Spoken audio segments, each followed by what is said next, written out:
Presentation. Next, I invite Dr. Indu for intravitreal injection technique. She is a consultant, vitreoretinal consultant at Chaitanya Eye Hospital, Kottayam. Good evening, everyone. I thank Dr. Dalia for this opportunity. So we go to the topic proper, intravitreal injections. Now, in pre-injection protocol, what I follow is an informed consent is necessary. Pre-injection antibiotics are controversial. You may give, you may not give. It's personal choice. You have, prior to giving an injection, always check for signs of infection or inflammation in the eye or adnexa. Review the patient's file, OCT, and fluoresceint angiography, whatever is available. And always, always, always do an indirect ophthalmoscopy prior to injecting. Confirm the eye that has to be injected and mark on the OT list. Now coming to the injection protocol that I follow. So the first is about preparation of injection. So as you can see here, I'm fully scrubbed. I have put on the surgical gown. I'm keeping everything ready. So the sister hands over the syringe. And this is the filter needle that is used to withdraw the injection from the vial. And this is the 30 gauge half-inch needle that we normally use for injecting. It's a very small needle and it reduces the vitreous reflex. So I have kept everything ready on the tray. Now the sister puts a little bit of spirit on a cotton bud, and this is mainly to sterilize the top of the vial prior to withdrawing the injection. Now the sister brings in the injection. When very carefully she removes the top plastic cover without touching the inside part. I now sterilize it with a little bit of spirit, the top of the vial, and then bring in a fresh bud and remove the spirit. Now very carefully, I put on the filter needle. This is a filter needle that is used for withdrawing the injection, and carefully remove the cap so that you don't touch anywhere. The tip of the needle does not touch anywhere. And very, very carefully pierce the center part of the rubber cork and push it down. And as you can see, the sister is slightly tilting the vial so that I can withdraw the injection fully. So I have withdrawn the injection now, and after I withdraw it,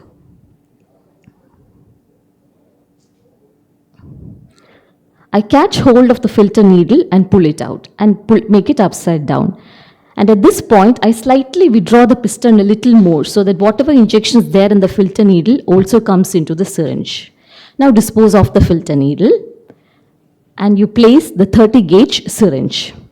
I hold the syringe at my eye level so that I do not mistake air columns and fluid columns. Give it a tap to remove the air columns, and then slowly push and pull so that the entire air inside is removed. And in between, I keep pressing the 30 gauge needle so that sometimes it becomes loose and it falls off. So and then slowly inject it and make it into the desired quantity of 0.05 ml. So now the injection is ready. And I place it on the tray. Okay. Now the patient is brought in. I confirm with the patient which eye is to be injected. As you can see, he had pointed to his left eye.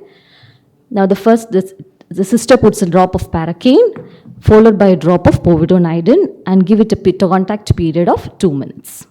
So once everything is ready, scrubbing is done. The draping is done. Place a speculum. And once a speculum is placed, the sister gives a thorough wash to remove the excess of betadine. The surgeon comes in. I anesthetized with a drop of paracaine. A caliper is taken in and the measurement is taken, which is normally 3.5 millimeter for pseudophakic and 4 millimeter for phakic patients. Sister hands over the needle. The injection is given with a steady push of the plunger.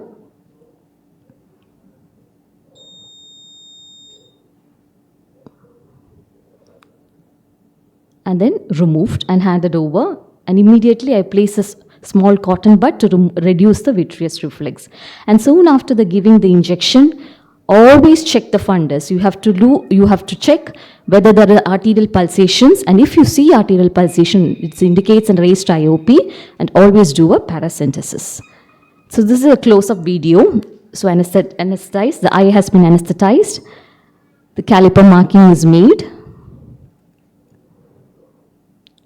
The surgeon brings in the needle and the direction of needle, as you can see here, is pointed towards the center of the globe.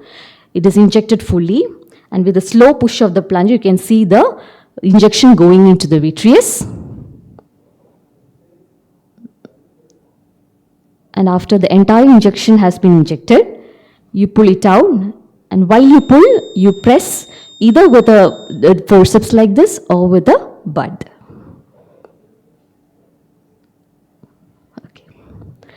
And in the post-operative period, I normally instruct my patients to remove bandage after 4 hours and to avoid head bath for 3 to 5 days. Or most of the patients, I have a repeat indirect ophthalmoscopy at 3 days, and if everything is okay, I call them back at 1 month. But however, patients are always instructed to review in case of any kind of discomfort they have. Thank you.